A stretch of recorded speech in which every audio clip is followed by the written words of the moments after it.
Isso é só o Éden sendo estabelecido. Então, você passa a entender que o domo se estabeleceu. Que eu acho que mandou dar treinamento. E o ano de guerra, igual os cavaleiros zodíacos. Isso é claro. Aí vai colocar esse grupo lá dentro que não pode sair. Isso aí. E vai ter um grupo do lado de fora que não pode entrar.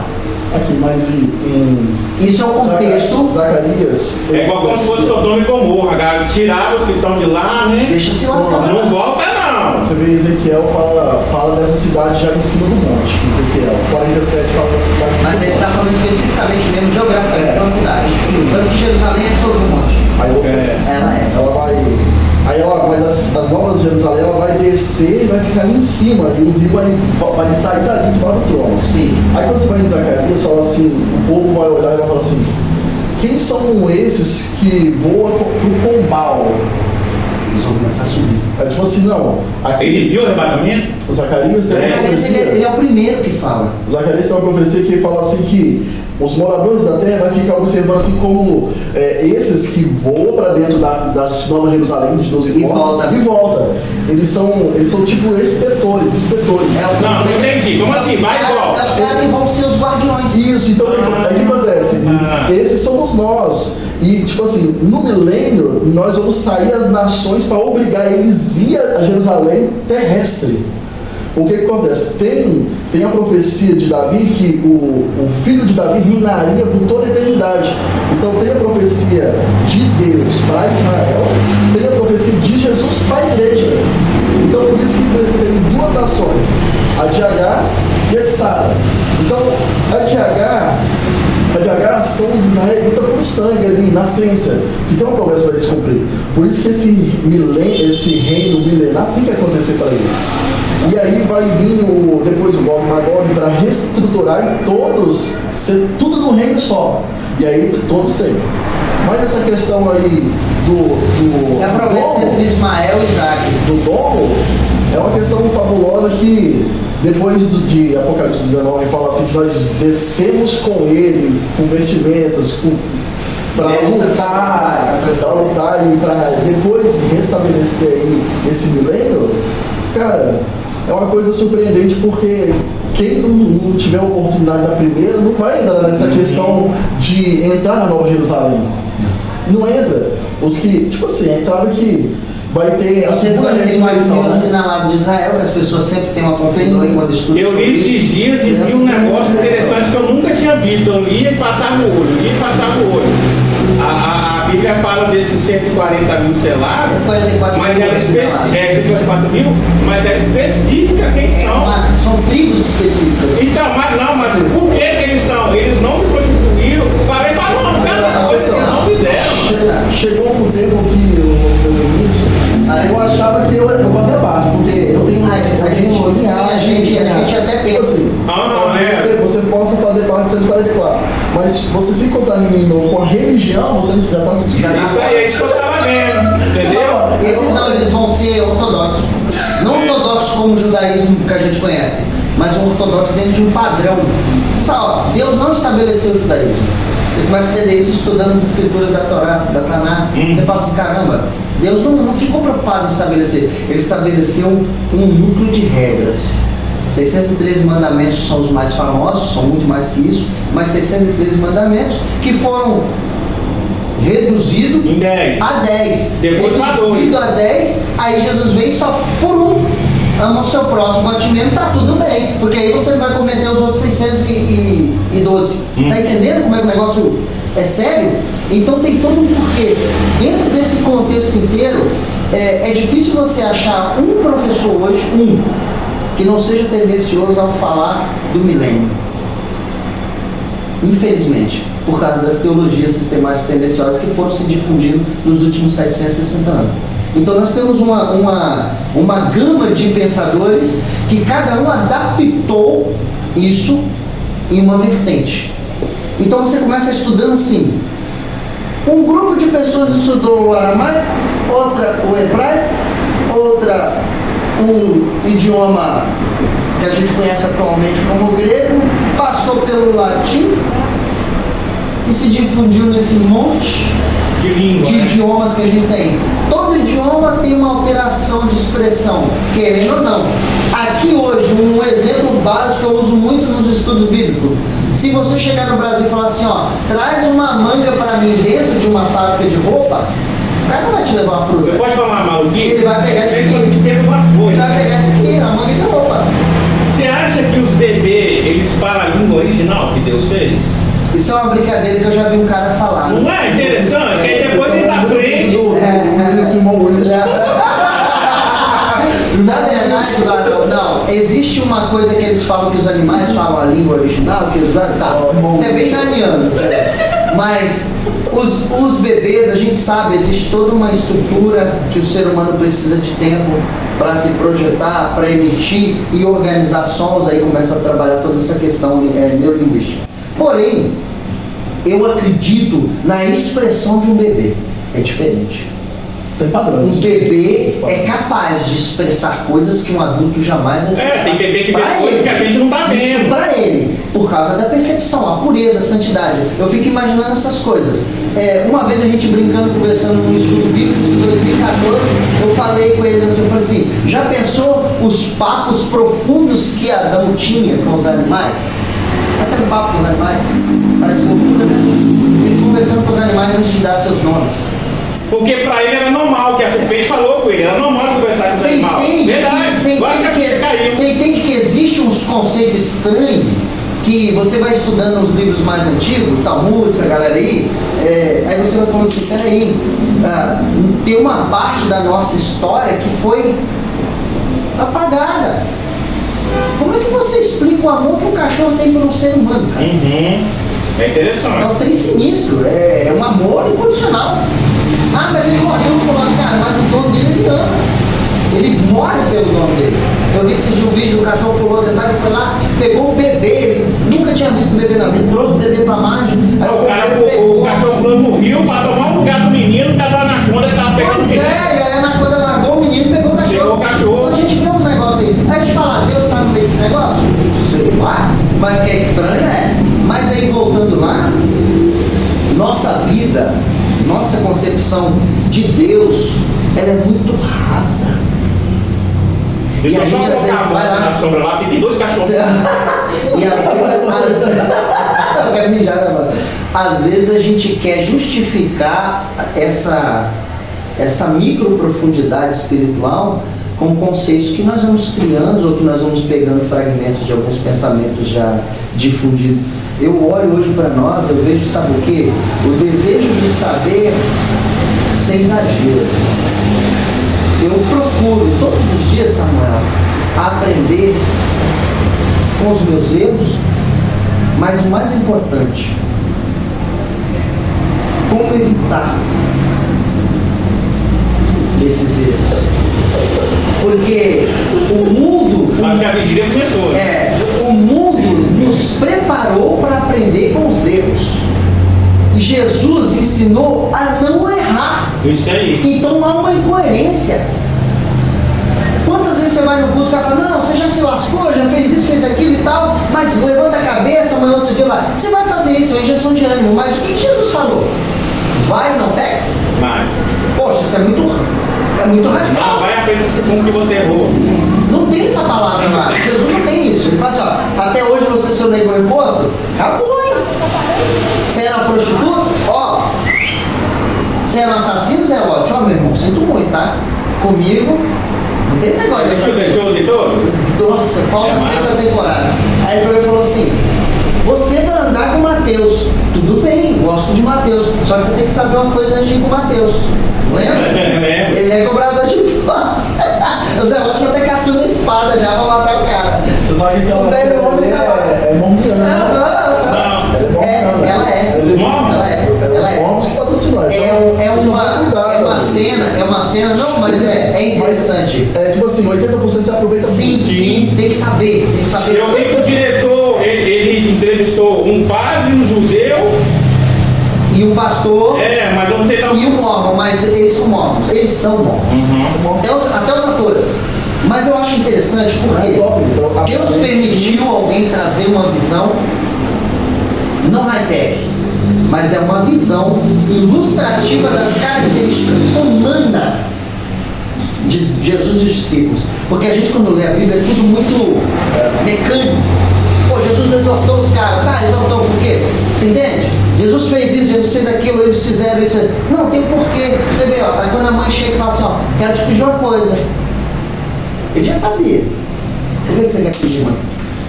Olha, eu quero que você coloque um dos meus filhos à sua direita e outro à sua esquerda. Assim, se você soubesse o que está me pedindo, se você pudesse ver o que eu estou vendo lá no Calvário, eu ia pedir um filho crucificado na direita e outro à esquerda. Porque o meu trono é na cruz.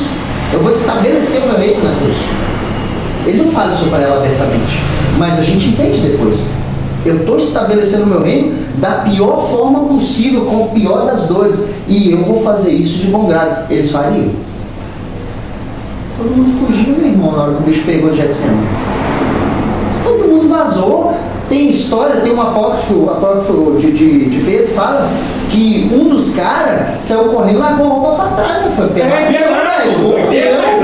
Ele vazou. No texto, eu acho que tem a passagem de João, acho que fala o Marcos, não é? Acho que é Marcos. Fala alguma coisa, algum detalhe ali. Vamos lá no lençol.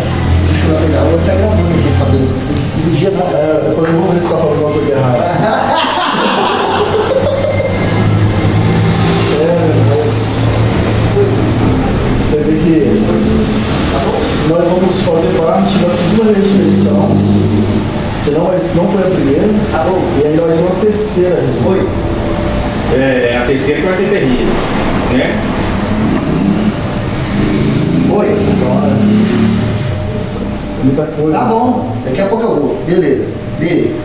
Tchau. Nós vamos render aqui.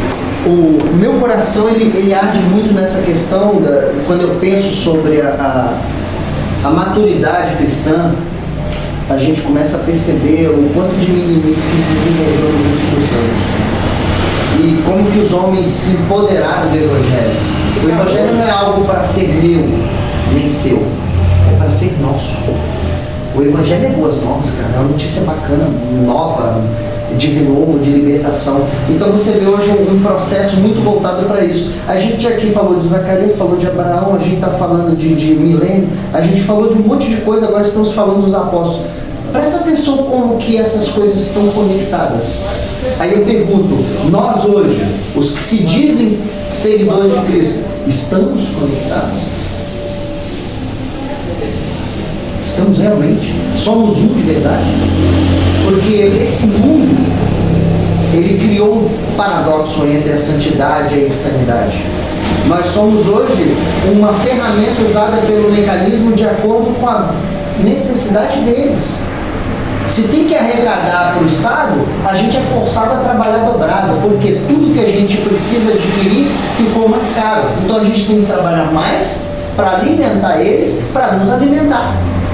Vocês sabem que é assim. No mundo espiritual está igualzinho agora. Não por causa do eterno, mas por causa das coisas que se empoderaram da atmosfera. Os homens, eles continuaram usando as conexões com as entidades antigas. Só mudou os nomes. Vocês sabem. Sim, é isso que eu estava meditando do dia. Bafomé, essa galera toda aí, Baal, todo mundo, essa galera toda aí. Está intocado, mas está acontecendo. Deus, nunca acabou. Entendeu? Nunca acabou. Então esses camaradas continuam. Aí o que acontece hoje? Eu falei com ele que mais cedo é você chegar. Vou falar aqui pra gente resolver, que é muito assunto, mas só pra você entender o que ele estava falando. Hoje é um homem, humanidade. Homem e mulher. Hoje é um homem criando um Deus à sua imagem e semelhança, tomando posse do Evangelho para estabelecer um reino próprio. Então ele domina os seus dominantes, aqueles que estão disponíveis, e ele cria e estabelece um método. Esse método subjuga e faz com que essas pessoas comecem a agir da mesma forma que ele. Que forma é essa? Se você vê um necessitado, um caído, em vez de ajudar ele a se erguer, você assume o papel de juiz. Você diz, ele está nessa condição porque ele fez isso, então ele merece. Dane-se. E quando ajuda é para o interesse próprio. Olha, eu vou ajudar ele a levantar que ele lá na vai. Frente, ele é isso. É igual do governo que você falou, ele vai me sustentar. Alguma forma.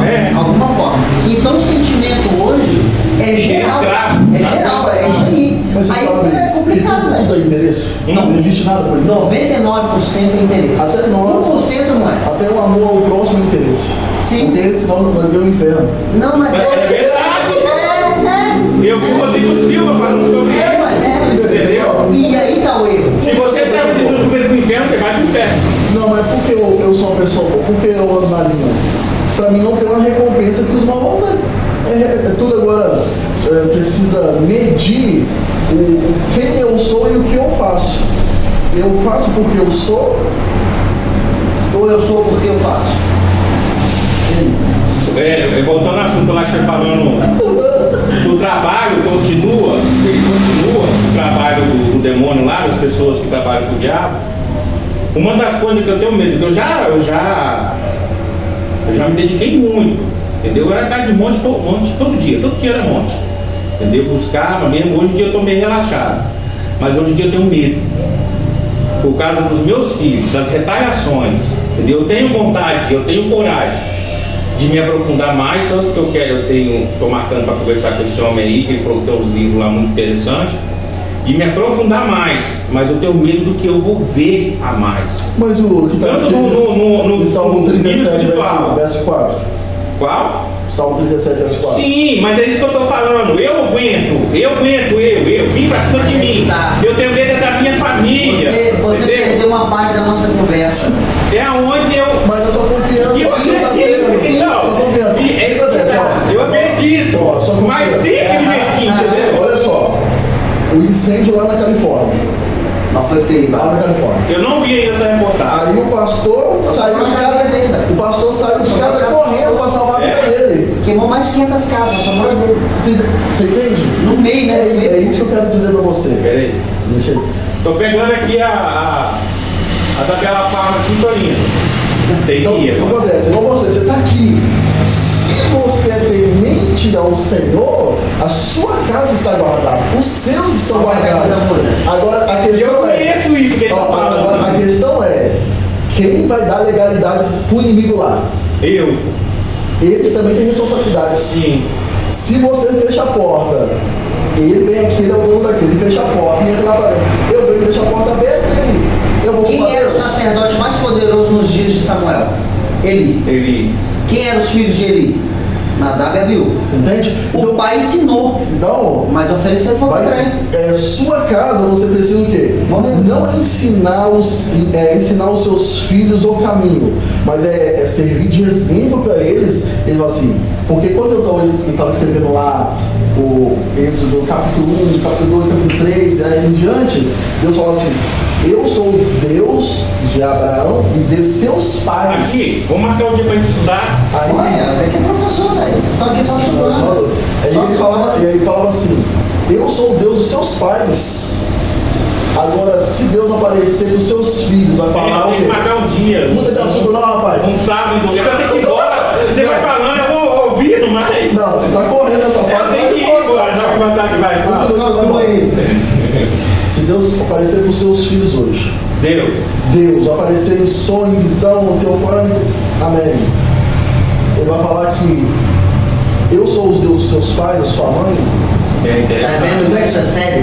Você está servindo a Deus ao ponto de ele falar assim: eu sou o Deus. Qual é o seu nome? Do seu pai, Yuri. Eu sou o Deus de Uri, de Abraão, Tem nenhum Isaac. filho até hoje que eu ouvi falar, não, da nossa época, falar eu sirvo ao Deus do meu pai. Nunca vi, interessante. Você tá entendendo? Você entende? Só ouviu o cara, você achar doido. Agora, olha só, deixa eu ter um trabalho Ele falou ontem. Eu sigo o Deus do meu pai. O pai dele é pastor. Isso aí. A gente precisa honrar, velho. Quem honra? Então o que acontece? Essa questão do seu interessante medo, o que você essa falou. questão do seu medo, cara, é Satanás que bota. É pressão psicológica. Eu tava vendo ali na academia agora a lei. E ele é terrível, tá? Ele bota pesado, tá? Não sei o que nas guerras. Ele fala assim: subjugue o seu inimigo antes da batalha. Olha que desgraçado. Aonde? É uma lei. Subju, sei lá, o nome, a arte da guerra. Ah, não Ah, conheço isso é não. sua, eu tenho 2 livros. Aí o conselho dele fala assim: eu vou guerrear contra você, mas eu batalho primeiro com você na sua mente, Na sua para mente. você não É uma perder. guerra psicológica.